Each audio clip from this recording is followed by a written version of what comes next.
you for joining us. Today, we've reached a grim milestone. As of today, we've surpassed 600,000 confirmed cases of COVID-19 in Wisconsin, a total of 600,297 confirmed cases to be exact, with 6,850 of our fellow Wisconsinites having lost their lives to this virus. It's almost impossible to understand the impact of those numbers. They're so big that they seem removed from our lives, more theoretical or symbolic than real and tangible. But for the daughter who called to check on her dad who had COVID-19, only to hear him struggle to breathe, the numbers are not theoretical. For the nurses who knew their faces were the last their patients would see, their hands the last they would hold. For our healthcare professionals on the front lines of this pandemic, the numbers are all too real. This past year, over a year, has been a year of loss. Many of us have grieved loved ones lost, and all of us have had to deal with so much change. Changes to who we see, changes to how we interact, changes to where we go and what precautions we take. And after this long, I know it can feel overwhelming to hear that cases are still increasing and that we're still losing friends and neighbors to this virus. And that is why it is so important to get vaccinated. It is our most effective tool to get through this pandemic. And the more of us who get vaccinated, the faster we can get there. That is why we are doing everything we can to make the COVID-19 vaccine as accessible as possible to you. Our community-based vaccination sites in Barron, Douglas, La Crosse, Marathon, Racine, and Rock counties, all of them are taking walk-ins now, no appointment necessary. The same is true for the Wisconsin Center and other clinics across the state. So check out vaccinefinder.org to find a vaccine provider and information on appointments and clinic hours near you. We're also announcing a vaccinator matching program today. Building on the success we've already seen with employer-based clinics in our state, this program will connect employers and community-based organizations directly with vaccinators. Together, these organizations and vaccinators can provide on-site or pop-up vaccination clinics for employees and community members. To find out more about the program and to connect your organization to a vaccine provider in your area, go to dhs.wisconsin.gov/vaccine and click on Partner Resources. As of today, we've administered 4,497,245 doses of COVID-19 vaccine in Wisconsin. 2,069,033 people have completed their vaccine series. Over 43% of Wisconsin residents have received at least one dose of vaccine, and over 75% of our residents aged 65 and older have completed their series. We are making progress, and each dose administered gets us closer. So today, as we pass this milestone of 600,000 cases, let us recommit. Recommit to preventing more cases and more deaths. Recommit to remembering that these numbers represent people and that this virus results in loss for far too many. And recommit to stopping it in its tracks. Thank you for getting vaccinated, for reaching out to friends and family to share your vaccine story and help them access appointments or walk-in clinics. And thank you for doing your part to stop the spread. And with that, I'll turn it back to you, Elizabeth, so we can take your questions. Thank you, Deputy Secretary. And a reminder to maintain audio quality, please remain muted until it's time to ask your question. If you are able to do so, use *6 to mute and unmute your phone. And in the interest of time, to ensure everyone is able to ask a question, we ask you to limit yourself to just one question. And we begin today with Eric Gunn at the Wisconsin Examiner. Eric.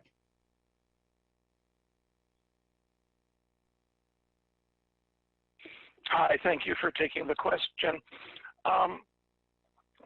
With the supply and the demand changing as it is in vaccine use, are you seeing any increase in vaccine doses that have gone unused, had to be disposed of instead of administered? And if so, what kind of numbers are you seeing there? And if not, how has that been avoided at this point? Thank you.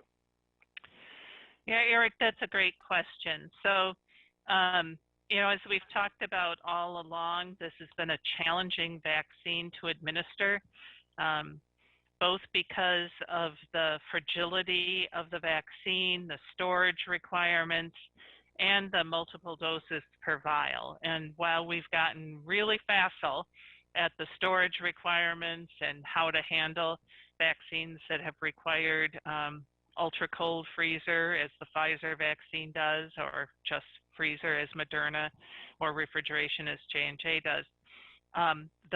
The multi-dose vials are going to be a challenge as we move into this next phase of vaccination.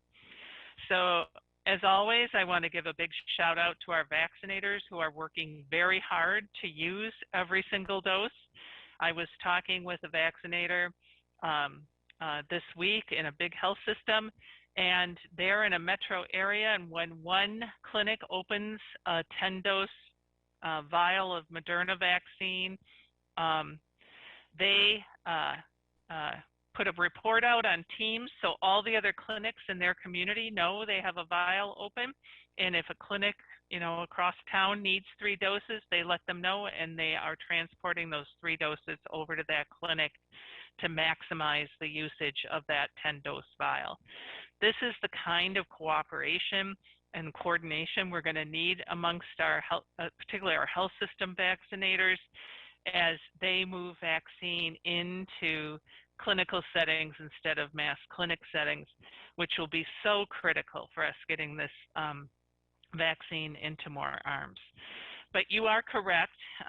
We do anticipate that there will be more lost doses because that kind of coordination will not always be possible.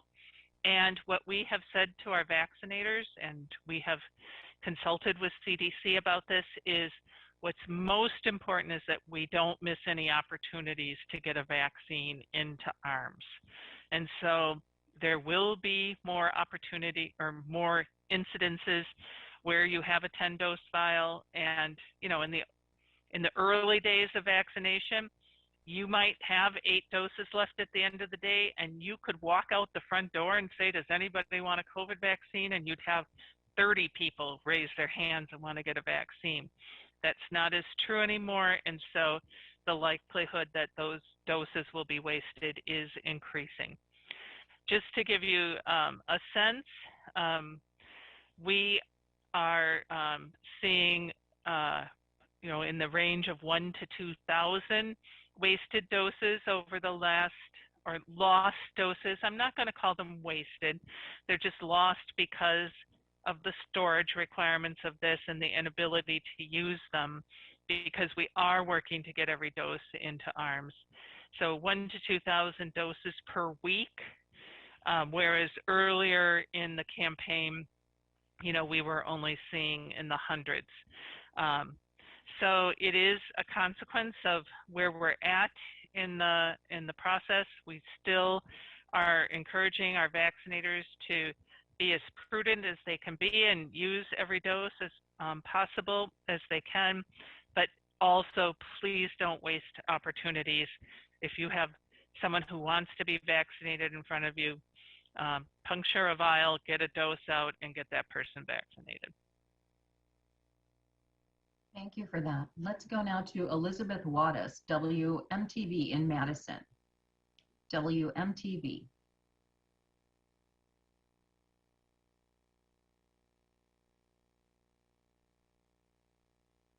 And a reminder, *6 will mute and unmute your phone. Elizabeth at WMTV in Madison. All right, why don't we move on to Jonathan Sadowski, Up North News. Jonathan at Up North News.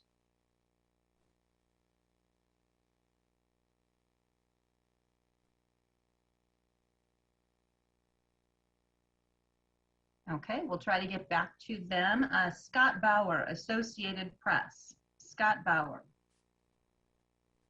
Hey, I'm here. Thanks again for doing the call, everybody. Julie, just a couple of weeks ago, you had said that, it seemed possible to get to 80% vaccinated by July 4th. The president today is setting a new mark of 70% vaccinated by July 4th. From where you sit here in Wisconsin, what do you think is a reasonable place to be by the July 4th holiday? And can you just speak generally to herd immunity and what that means? There's been a lot of chatter about that recently and whether we're going to reach that point. Yeah. Great question, Scott. So, I had an opportunity to hear Dr. Fauci talking about this morning too, and he made an important distinction about herd immunity that I want to share, which is herd immunity is really the level of immunity where we have enough immunity either through vaccine or natural infection to stall out the transmission of the virus. And so it's always going to be hard for us to know when we've hit herd immunity because, number one, we'll never know exactly what the level of natural infection is. We don't know how long it's going to last, and that's a hard thing to measure, which is the rationale for continuing to try and increase our immunity through vaccination because it is, we can measure how many people have been vaccinated. And the other piece of it is we don't know what the number is that will actually result in that that stalling out of infection as described.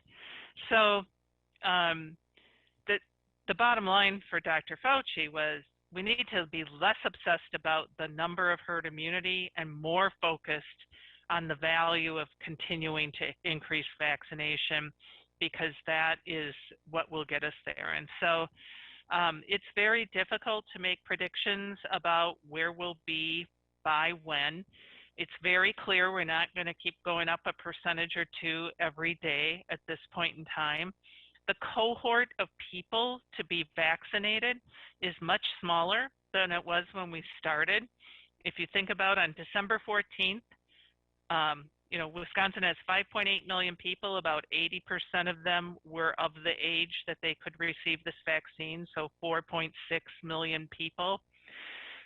We're down to only about 2.1 million of those folks who are still waiting to get a first vaccine. That means we're not going to have as many people clamoring for every vaccine and every appointment.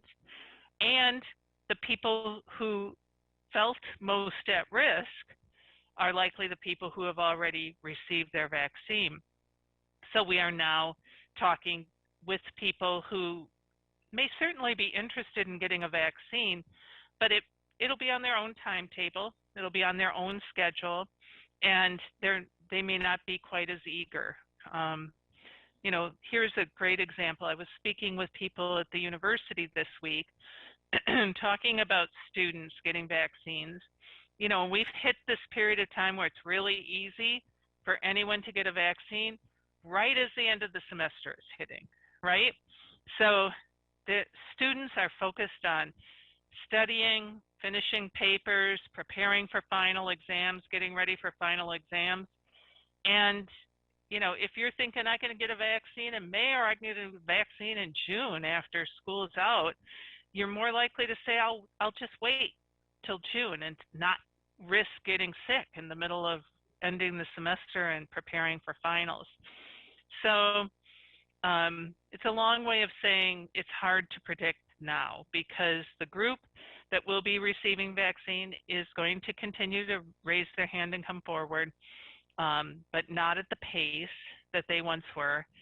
And, you know, my hope continues to be that we'll see robust acceptance of the vaccine moving forward, that, you know, we'll start to get up in those 60, 70, 80% numbers. And the most important thing is that we continue to give people good information and easy access to the vaccine so they can make the best decision for them and their families. Great, thank you. Next question to Rob Sussman, WTAQ in Green Bay. WTAQ in Green Bay. Hi, yes, thanks for taking my question. The J&J vaccine, I know it started up again. How many Johnson & Johnson doses has the state of Wisconsin received, and are you seeing any hesitancy among the public in taking it? Thank you. Oh, Rob, I don't know if I have the exact number of how many doses we've received. We'll have to get back to our vaccine team to answer that question for you. You know, what I can tell you is we're of the vaccine that people had held during the pause, that they are starting to administer. As we're seeing around 1,000 doses a day are being administered throughout the state. I don't know, I'm not sure what the inventory was, so I'm not sure what percentage of the inventory that is. And we hear both things. We hear some folks, and it's not that different from what we heard before the pause. We're hearing some folks prefer the Moderna or Pfizer vaccine. We're hearing other folks really happy that the J&J vaccine is back because they only want one shot and they do not want to have to do a multi-dose series. Dr. Westergaard, I don't know if you're hearing any other perspective in your amongst clinicians that you would share? No, I think there's a lot of attention among clinicians and in all sectors around what we learned about the risk of thrombocytopenia syndrome. The consensus among colleagues and a lot of us in the medical field is that the process worked the way that we would hope that it would. Is the pause allowed for a thorough synthesis of the available evidence, communication of the risk to important stakeholders who are on the medical provider side and also the public. And when we resumed administration of this vaccine, we were all in a stronger place, both with respect to understanding the risks associated, which we think are very small, and in my opinion, a lot of renewed faith in the adverse event monitoring system, that we could actually see a very weak signal of a previously unrecognized risk, detect that, and then translate that to actual action, where we thoughtfully considered the way forward, made the best evidence-based recommendations, and communicated that, and had large-scale policy shifts over a relatively short period of time. So I think it's very natural for people to look at this whole process and feel somewhat, a little bit more concerned about vaccine safety. But I think when you look at it in the way that I just framed out, that we should all feel much more comfortable and confident in our vaccine safety system, that we can find something that affects a very, very small number of people, understand it really well, and translate that and communicate it to a large number of people. So in short, I think there's a lot of pride that the system worked as well as it is. And I think medical providers feel equipped to discuss with patients about the risks and help them make an informed decision. Thank you for that. Next question to Natalie Sopola, WAOW in Wausau. Natalie at WAOW. Hi guys, thanks for taking my question. We've been seeing some stories circulating about the vaccine having some effect on women's periods. And we were wondering just if this is something that you guys are seeing at all, if this is something that women should be keeping a lookout for, or if this is, a myth that can be busted. Thank you. Dr. Westergaard, do you have any information on that? Sure. In the framework that I just mentioned about finding safety signals among vaccinated people versus unvaccinated people, it hasn't risen to that level yet. I think there's been some anecdotal reports of women reporting changes in their cycles compared to regular. I would say that's generally very common, that patterns can change. There hasn't been any evidence that on average vaccines tend to influence that. So the short answer is no, we don't have anything that would rise to the level of this is something that people should be concerned about. But at the same time, like I just said, all new things are first detected by anecdotes and then thoroughly investigating them. And so that process is underway. But despite all the many doses of vaccine we've given, there's no evidence that this is more than a coincidence, and I think we have a good system to communicate if and when that would be the case. Thank you for that. The next question to Stephanie Hoff at WisPolitics. Hello, and thanks for taking my question today. So I have a question about the Biden administration's use it or lose it statement about states using the shots if they don't use them.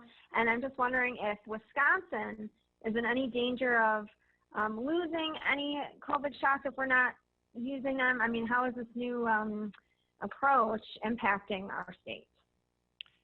Yeah, thanks, Stephanie.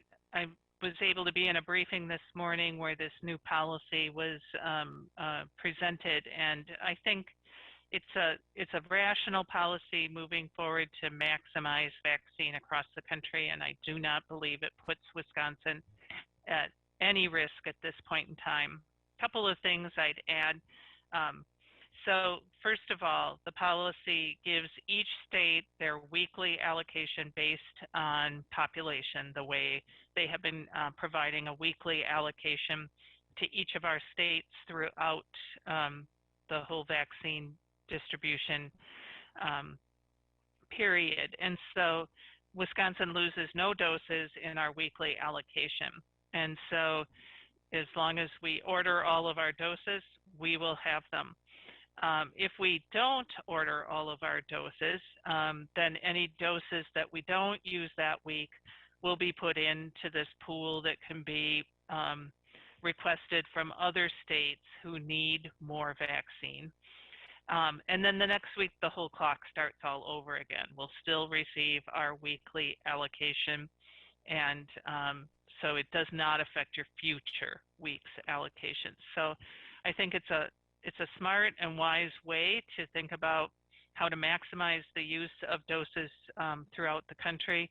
The other thing is it's from this week moving forward, so any doses that we hadn't ordered, which isn't a lot, but we have a few doses we haven't yet ordered, are still in our Wisconsin bank, not lost to us.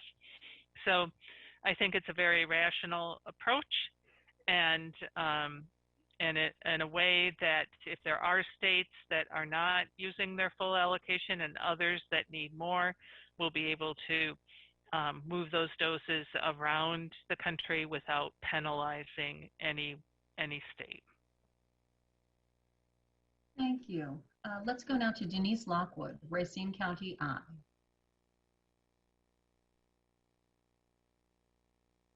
Denise at Racine County I.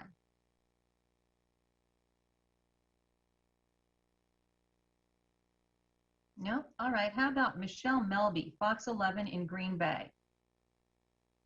Fox 11 in Green Bay.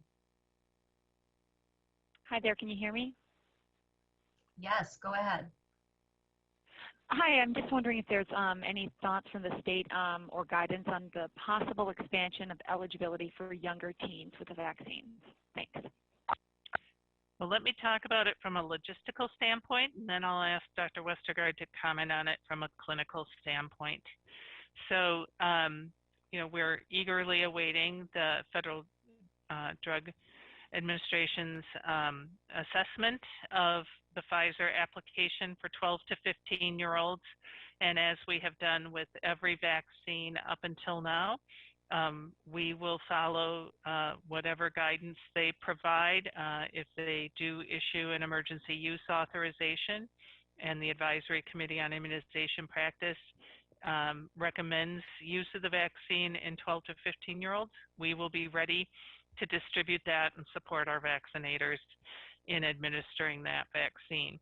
I do want to emphasize this is an application for the Pfizer vaccine and only the Pfizer vaccine at this point in time. And so one of the things I would share with families who are considering this is vaccinefinder.org is a great place to look for that vaccine once it becomes available, because you can filter different vaccine sites in the state by the type of vaccine. So you can just look at sites that would have Pfizer vaccine and know that that's where you would go make an appointment.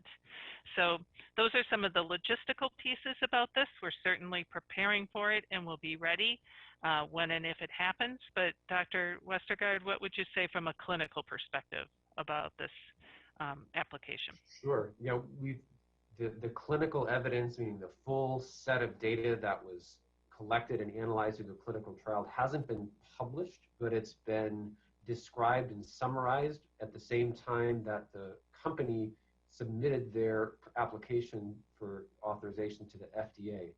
And the results seemed highly analogous to what we learned about the level of effectiveness and safety in the adult population.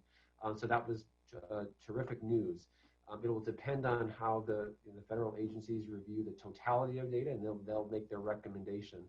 But in general, we did not hear that there was any safety concerns. And in general, with many vaccines, younger people, children and adolescents, tend to mount very, very robust and very effective immune responses to vaccines. So I think there's lots of good reason to hope and expect that these are going to be very effective in children as they are in older adolescents and adults. And right now we're just waiting for the process to play out to make sure that all the data are analyzed, that the clinical recommendations are supported by the science that was generated through the clinical trials.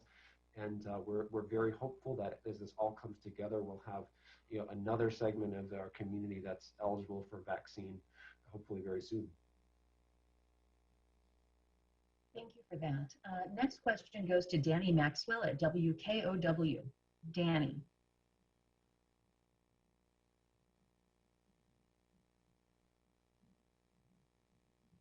WKOW. All right, let's move on to Brittany Schmidt, WBAY in Green Bay. WBAY in Green Bay. To kind of tag off of that, what population, how many kids do we have in the state that are from the 12 to 15, and then how does that play into, the herd immunity that you talked about? There are a lot of kids in the state. We know that transmission is high, or available to be high in schools and stuff like that. So. Well, there's approximately 300,000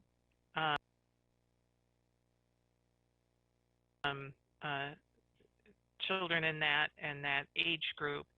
And when I just want to talk about how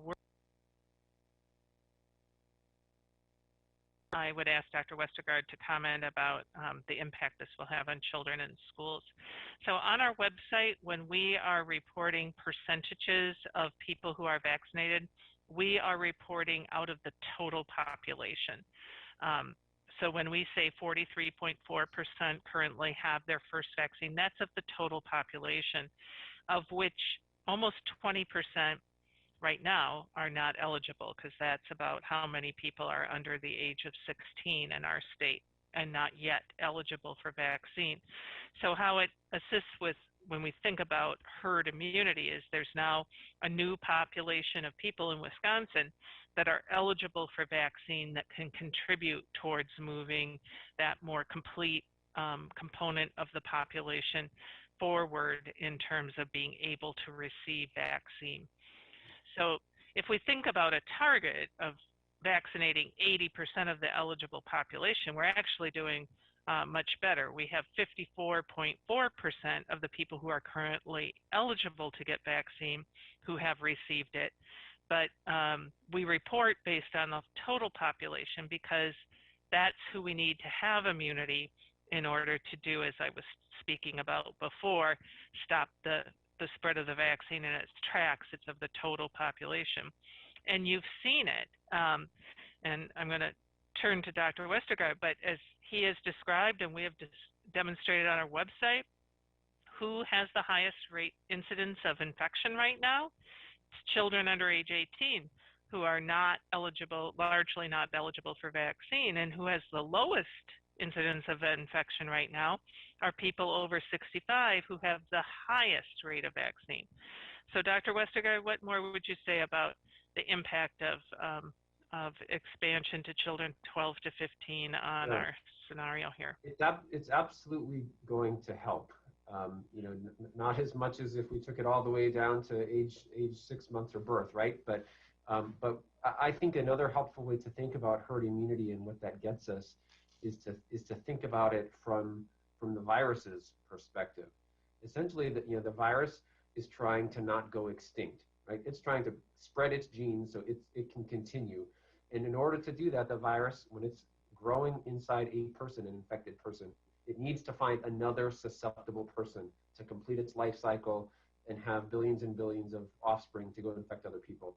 So if it can't do that, you know, if it can't find another susceptible person to infect, those viruses are going to die out. It's essentially going to go extinct in our community. And the way that we can help the virus go extinct is to make it very difficult for the virus to jump from one person to another susceptible person. And the higher the proportion of people in our community that are essentially blocking the virus from being able to enter their bodies and cause an infection and replicate, it makes it harder for the virus to continue and eventually die out. Now, when I think about it in those terms, it is another important principle is that this concept of herd immunity, similar to what we talked about a year ago, this concept of the reproductive number or R naught, these aren't necessarily intrinsic properties of the virus themselves. It also depends on how we behave, how the people behave. So the level of protection or the level of immunity that a virus needs to prevent, to not go extinct is different depending on whether susceptible people are gathering closely to each other, or they're in large gatherings, or they're not wearing masks. So I think it's another theme that we want to hit is that herd immunity, immunity from vaccines and from natural infection are, again, one piece of our protection from against the epidemic that's sustaining. So we can make essentially herd immunity easier to happen by continuing to do traditional prevention like wearing masks and social distancing. We're more likely to get there. The level that we need to achieve herd immunity for the virus to peter out and not sustain in the community also depends on how hard we make it for it to spread from person to person. Thank you for that. Let's go now to Sean Kirkby at Wisconsin Health News.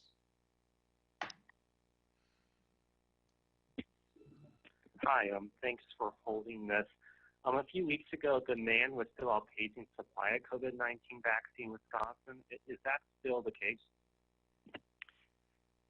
No, this is, we have turned the corner where we have now had more supply of vaccine available to us than our vaccinators have ordered, and it's becoming a very dynamic system.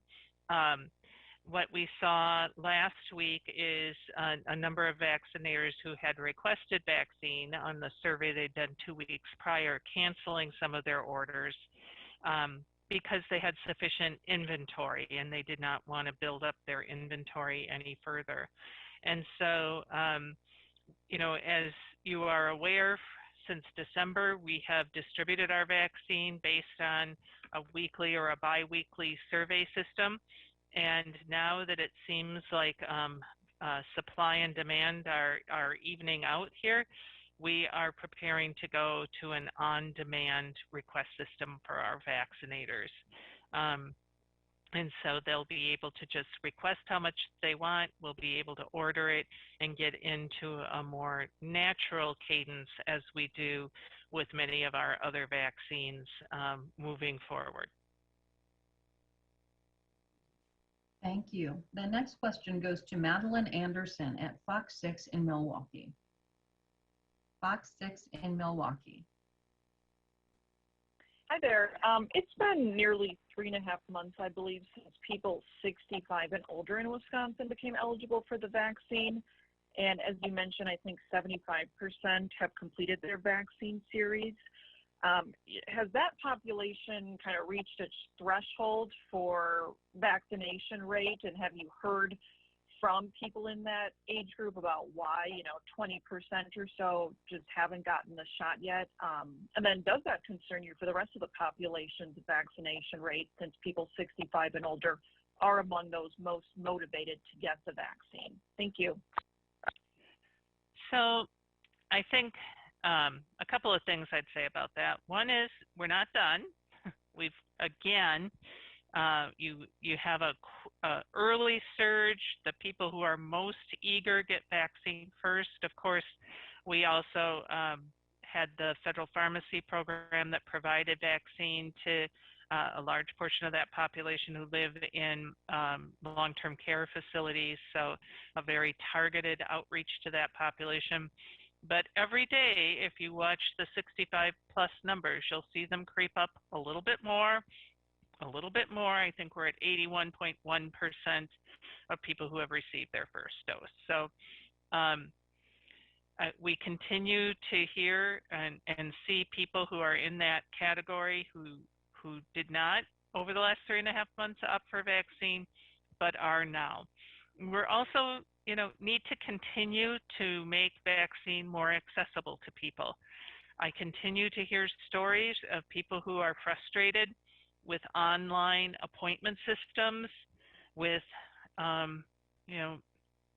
getting on the telephone and sometimes dead ending at a telephone number that tells them to go online and make an appointment. And so we have to keep improving our systems to make them accessible to people who may not find the computer the logical way to make an appointment for a vaccine. We need to continue to reach out, and we have given grants to our aging and disability resource centers to enroll them in reaching out to people in that 65 and plus population, and also people who have disabilities, to be sure that they know about the vaccine and that we are reducing barriers for them to get vaccine. A number of communities are working on programs to get to people who are homebound, who may not have been, it might not have been very easy in January or February for them to just jump out in the cold and get a vaccine at a clinic site. So we will continue to offer vaccine to people in that age category, and watch those numbers creep up a little bit at a time, Thank you. The next question to Jonathan Kraus, WHBY in Appleton. Good afternoon. The Oshkosh City Council recently amended their mask mandate ordinance to repeal the mandate when 50% of Winnebago County residents are fully vaccinated. What are your thoughts on that 50% threshold? And do you think treating those that are fully vaccinated like they're fully vaccinated will encourage more people to actually get fully vaccinated? Yeah, I think it's really important that we give people hope and we help people understand what the opportunities are when they are fully vaccinated. I am thrilled that I happen to now, no, I'm not quite fully vaccinated, so I can't quite do this yet, but I'm thrilled at the opportunity to think about it, having people over for dinner at my home who are also fully vaccinated, and we now could have dinner together inside fully vaccinated people. I say I'm not fully vaccinated yet because I have 3 more days until I've hit the 2 weeks since my second dose. So there are a number of things that fully vaccinated people, the CDC has said it is safe for them to do, and we need to keep emphasizing this. In terms of what is that magic number, as to when it's safe for enough people to be vaccinated to decrease our safety mechanisms like mask mandates. I think it's hard to say a number. Dr. Westergaard, I don't know if you have any comment on that. My gut is 50% is low, especially given the level of high disease transmission we continue to see in our state.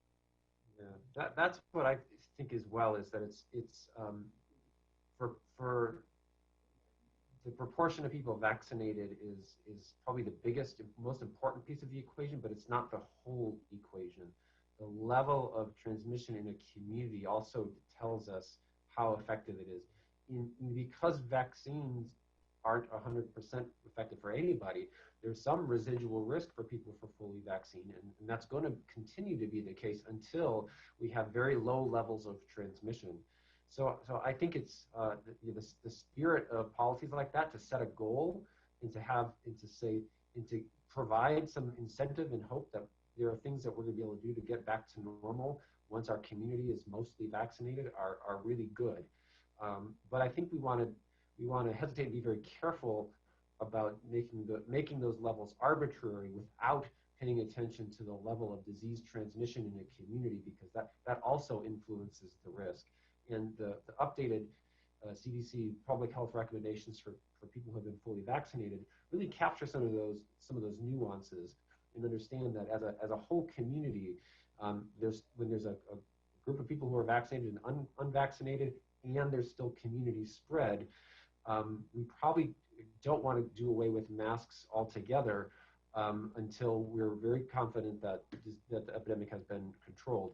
That might not necessarily be the case when you reach an arbitrary level of vaccine. We have to look at that other piece about how much disease activity there is. Thank you for that. Let's go now to Gabby Bechara, WISC in Madison. WISC. Hi, thanks for taking my question. I was just wondering, I know we talked a little bit about 12 to 15-year-olds possibly eligible to get vaccinated very soon. What would be your advice to parents as they might be considering this, maybe a little bit hesitant about whether they should get their kids vaccinated? Dr. Westergaard, you want to Well, provide? As I started to say before, I think the first step is to watch this process play out. The meetings where these data are reviewed and analyzed and discussed, and the clinical recommendations made, and the discussion about risks and benefits are all done publicly. The ACIP, the advisory committee of the CDC, that just recently we saw in action, looking and thinking very carefully about the Johnson & Johnson vaccine. After the FDA makes its recommendation, they're going to similarly look at all of the data in public forums. Anyone can log in and see how they're going to make these recommendations. And so right now, I think that's the recommendation for everyone is, as clinicians, as medical providers, we don't want to recommend any treatment until we have very solid evidence that we feel and believe that the potential benefit outweighs the potential risk. And to that point, when the ACIP makes a clinical recommendation as sort of the endpoint for all of this research and analysis and consideration, when we get to that point, our hope is that we're going to have this great, very compelling body of evidence that we would not hesitate to recommend anyone in the population get that vaccine. Now, if that's not what the data say is the right thing to do, then we won't, and then we'll tailor our recommendations based on what the science tells us. So my encouragement to everyone right now is to just value and observe this process, so that when we get to the point where we have a clinical recommendation and our federal partners say, this is what we recommend, the benefit outweighs the risk, do this, or within this framework with a subset of populations, whatever those are, is that we can trust that process, and both providers and patients and parents can feel very confident that they're doing something that's really based on good science. Thank you for that. Let's give our next question now to McKenna Alexander, News 18 in Eau Claire.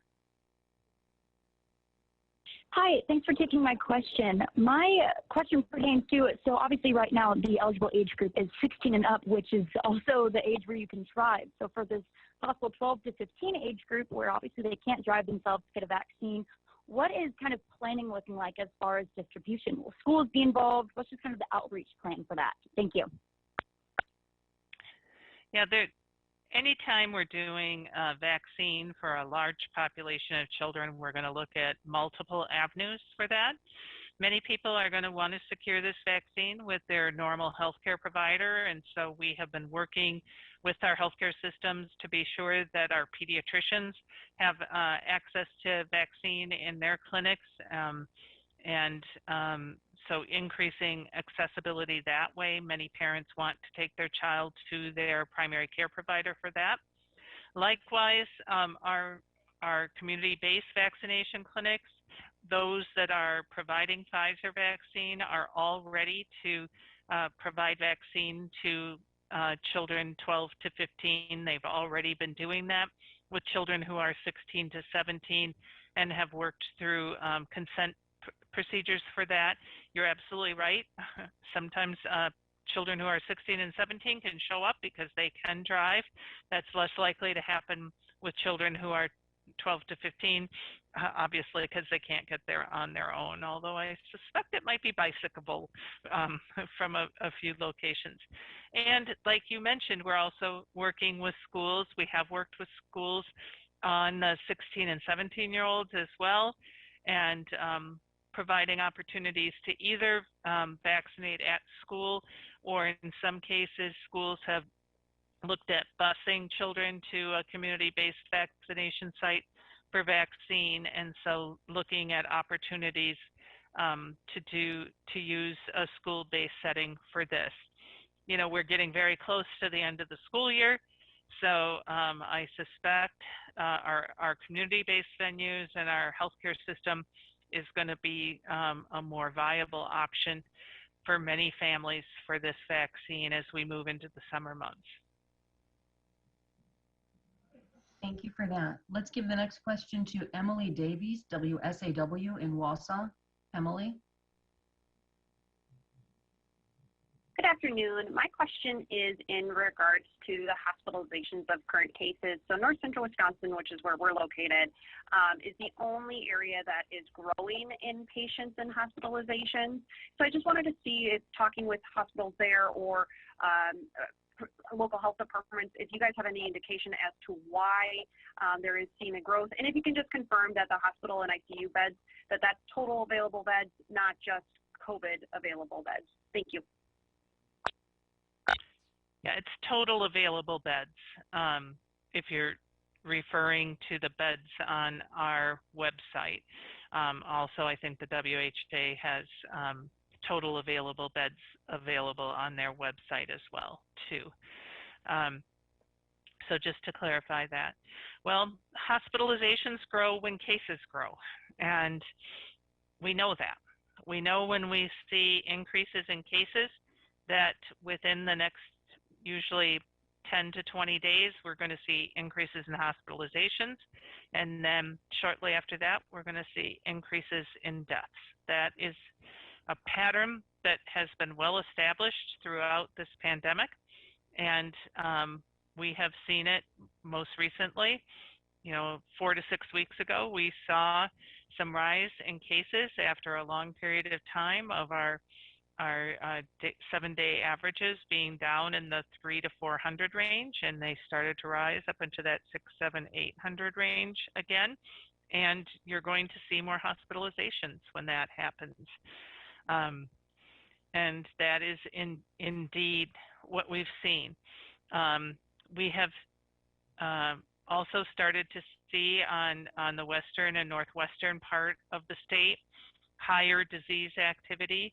Our suspicion is their proximity to Minnesota and the very high level of disease spread that we're seeing in neighboring states like Minnesota, Michigan, Illinois have started to traverse into Wisconsin. And so that could certainly be a piece.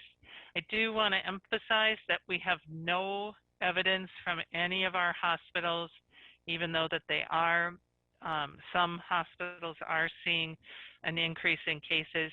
No one is at a case level like they were last fall when we were running out of ICU beds or running out of medical surgical beds in order to care for people. The level of hospitalization throughout the state remains, thankfully, at a very manageable level. Thank you for that. Let's go now to Molly Beck at the Milwaukee Journal-Sentinel. Hi, thanks for having this call today. I was looking at the vaccine data, and it looks like the number of doses has dropped quite a bit since the peak in early April compared to last week. And I see just a few counties have more than half of their population with at least one dose at this point. I'm wondering if you could say if we are plateauing or dropping in demand, and if so, what is driving that primarily? Thanks. So certainly, we have seen a drop in demand. And in fact, I would call it a pretty precipitous drop in demand, and it has happened throughout the country.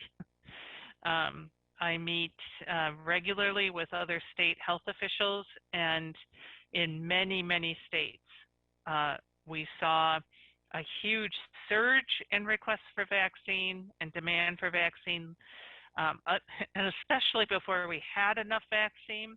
Then when supply started to stabilize and we opened up to larger and larger populations, people were very quickly able to get doses, and then very quickly we saw demand drop off here in Wisconsin, as we have seen in other places.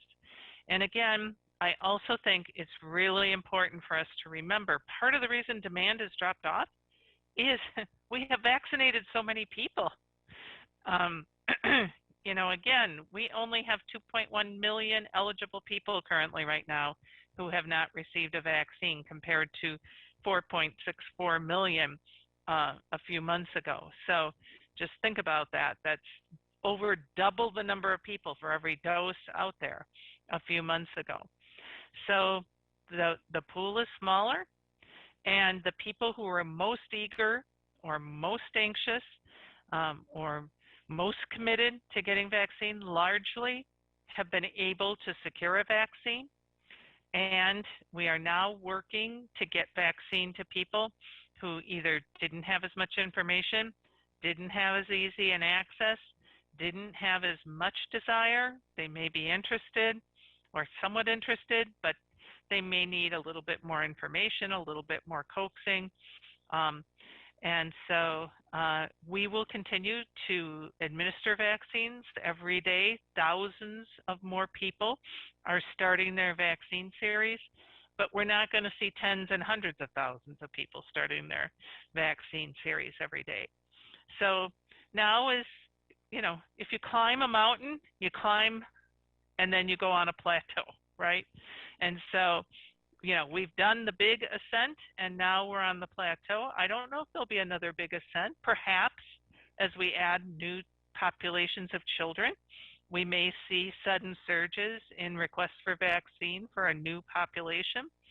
But we will continue to climb this mountain, whether we're on the steep ascent or on the plateau, to keep making sure that everyone in Wisconsin who wants a vaccine receives a vaccine. Thank you. We go now to Kent Wainscott, WISN in Milwaukee. Kent. Hi, thank you for taking my question.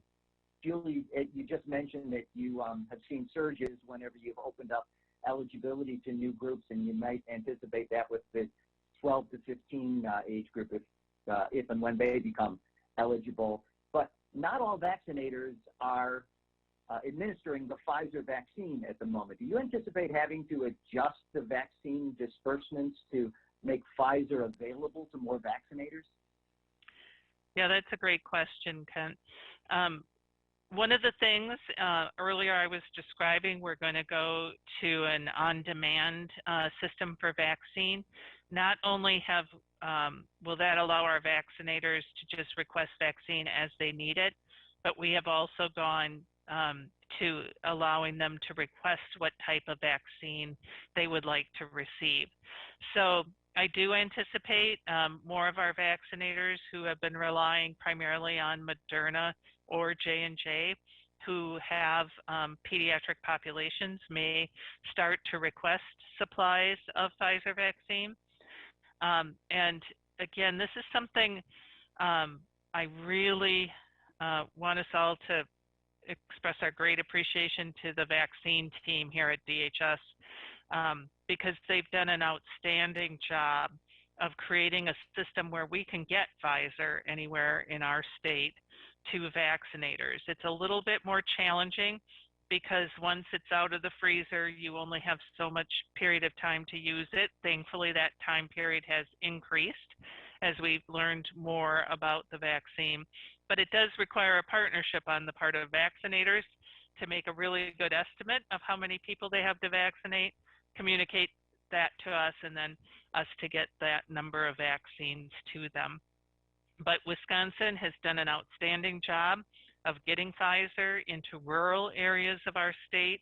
Many states have primarily focused their Pfizer vaccine in urban areas where big health systems had big freezers that could store it.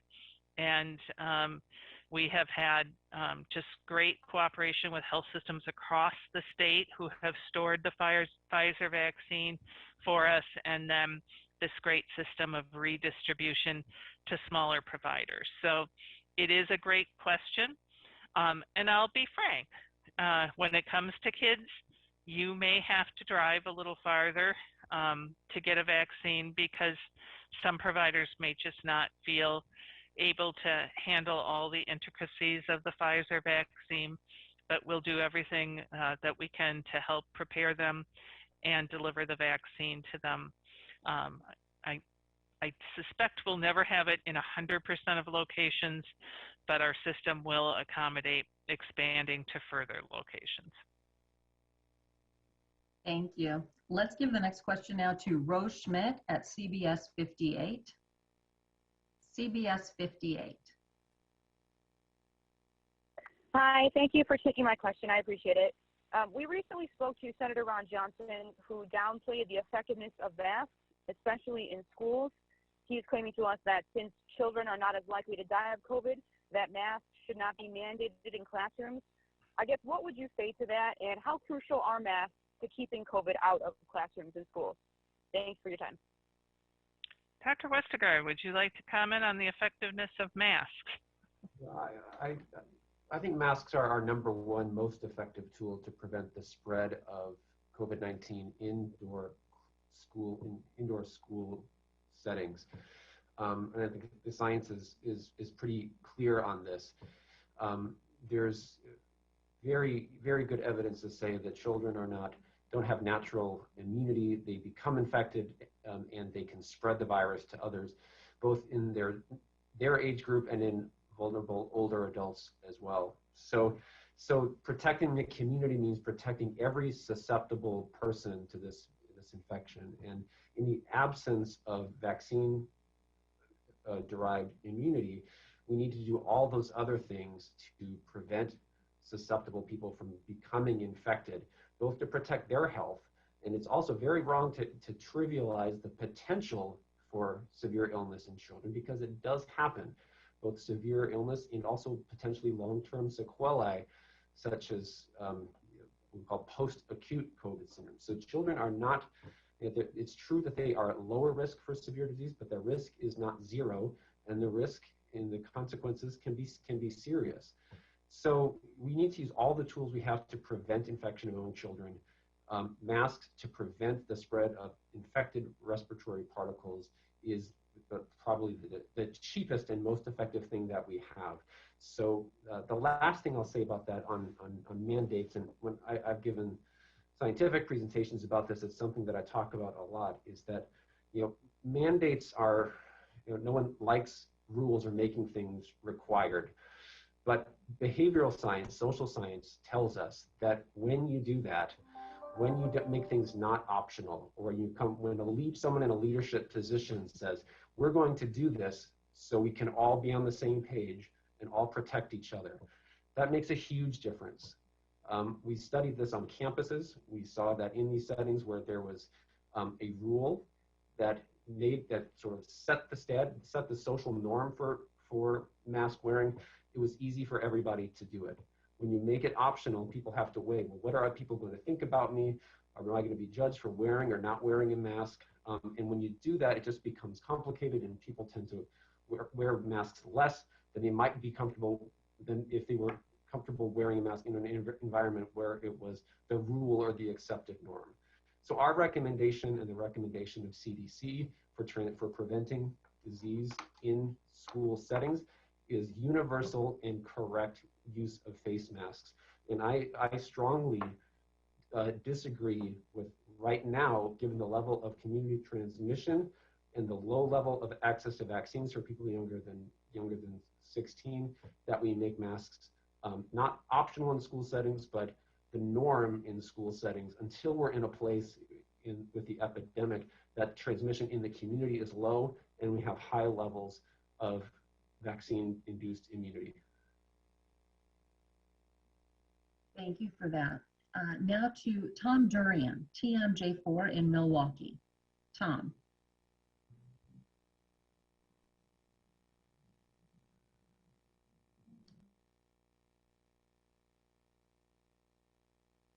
TMJ4 in Milwaukee, *6 will mute and unmute your phone.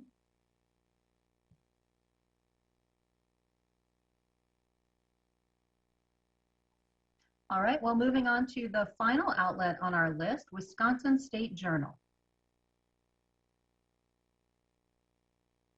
Yeah, hi, thank you. This question is a little bit like the hospitalizations, but slightly different. COVID deaths have been up in the state the last couple of weeks, with a fairly high number of 34 reported last Wednesday. Given that the vast majority of older people have been vaccinated and they're at most risk for deaths, why do you think that is?